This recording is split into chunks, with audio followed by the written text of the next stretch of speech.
తెలంగాణలోని ఆ జిల్లాలో అధికార కాంగ్రెస్ ప్రతిపక్ష బీజేపీ నేతల మధ్య రోడ్ ఓవర్ బ్రిడ్జిలపై రగడ జరుగుతోంది. పరస్పర ఆరోపణలు విమర్శలతో రాజకీయ రచ్చ చేస్తున్నారు. కేంద్రం తన వాటా నిధులిచ్చినా రాష్ట్ర ప్రభుత్వం విడుదల చేయకపోవడాన్ని కమలనాథులు తప్పుపడుతున్నారు. నత్తనడకన సాగుతున్న పనులు ఆగిపోయే దశకు చేరుకున్న రాష్ట్ర ప్రభుత్వం పట్టించుకోకపోవడానికి కారణమేంటి? తన వాటా నిధులు 10 కోట్లు ఇవ్వలేని దుస్థితిలో తెలంగాణ కాంగ్రెస్ సర్కారు ఉందా? ఆర్థిక పరిస్థితి అంతగా దిగజారిందా అని నిలదీస్తున్న కమలనాథులకు ప్రభుత్వం ఇచ్చే సమాధానమేంటి? స్థానిక సంస్థల ఎన్నికల కోసం ఆర్ఓబీలను 2 పార్టీలు రాజకీయ అస్త్రంగా మలుచుకుంటున్నాయా? ఇంతకీ ఏ జిల్లాలో ఇదంతా జరుగుతోంది?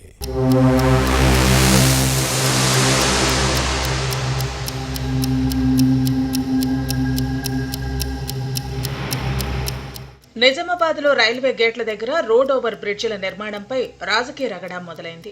కేంద్ర రాష్ట్ర ప్రభుత్వాల సంయుక్త భాగస్వామ్యంతో చేపట్టిన పనుల్లో విపరీత జాప్యం జరుగుతోందని కాంగ్రెస్ బీజేపీ నేతలు రచ్చకెక్కారు. ఈ పాపం కాంగ్రెస్ దని కమలనాథులు, కాదు బీజేపీదేనని హస్తం పార్టీ నేతలు ఒకరిపై మరొకరు దుమ్మెత్తి పోసుకుంటున్నారు. రాబోయే స్థానిక సంస్థల ఎన్నికల్లో లబ్ధి కోసం దీన్నొక అస్త్రంగా మలుచుకుంటున్నారు.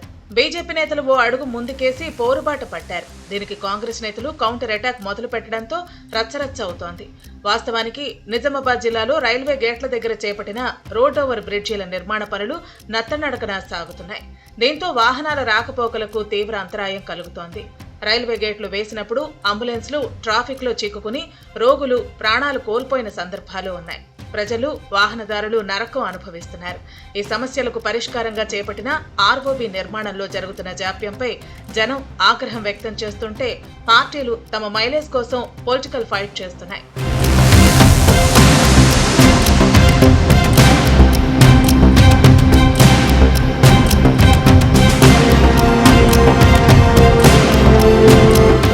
రోడ్ ఓవర్ బ్రిడ్జీల నిర్మాణం అతిగతిని పట్టించుకునే దిక్కు లేకుండా పోయిందన్న విమర్శలు ఉన్నాయి.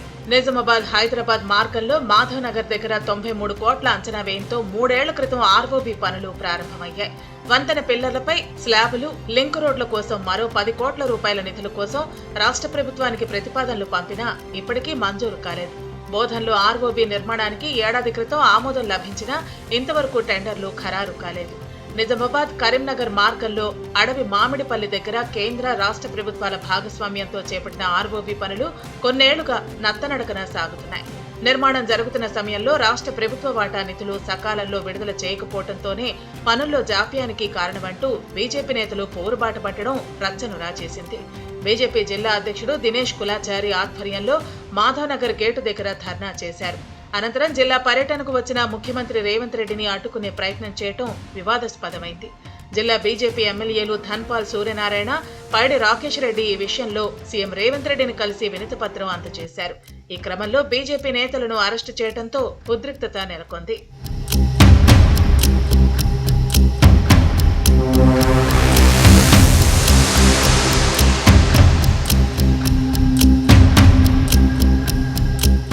రోడ్ ఓవర్ బ్రిడ్జీల నిర్మాణం కోసం కేంద్రం కేటాయించిన నిధులను గత బీఆర్ఎస్ ప్రభుత్వం ఇతర అవసరాలకు మళ్లించడంతోనే సమస్య వచ్చిందన్నది బీజేపీ వాదన. ప్రస్తుత కాంగ్రెస్ ప్రభుత్వం అయినా సర్దుబాటు చేస్తుందా అంటే అదీ లేదు. నిధుల విడుదలలో జరుగుతున్న జాప్యంతోనే కమలం పార్టీ ఆందోళన చేపట్టింది.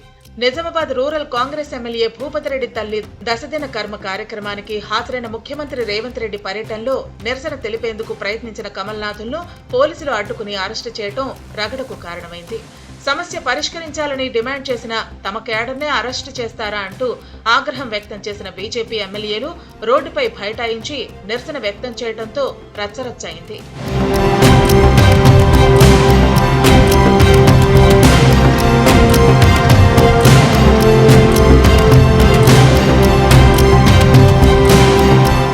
రాష్ట్ర ప్రభుత్వం తన వాటా ఇస్తే ఆర్ఓబీ పనులు పూర్తవుతాయి కదా అన్నది కమలం పార్టీ నేతల వాదన.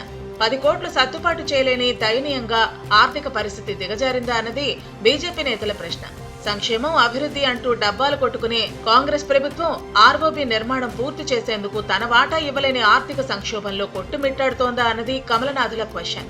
నిధులు మంజూరు చేయించడంలో నిజామాబాద్ జిల్లా హస్తం పార్టీ ఎమ్మెల్యేలు విఫలమయ్యారంటూ బీజేపీ శాసనసభ్యులు నిరసనకు దిగటం ఆర్ఓబీల సమస్యకు రాజకీయ రంగు పులుముకున్నట్లు అయింది. రాష్ట్ర ప్రభుత్వం పట్టించుకోకపోవడంతోనే రోడ్ ఓవర్ బ్రిడ్జి పనుల్లో జాప్యం జరుగుతోందన్న విమర్శలు ఉన్నాయి. ప్రజల సౌకర్యం కోసం పనులు త్వరితగతిన పూర్తి చేయాల్సింది పోయి రాజకీయం చేయడంపై జనం ఆవేదన వ్యక్తం చేస్తున్నారు. ఈ రచ్చ తర్వాత అయినా తెలంగాణ ప్రభుత్వం తన వాటా నిధులను విడుదల చేస్తుందో లేదో చూడాలి.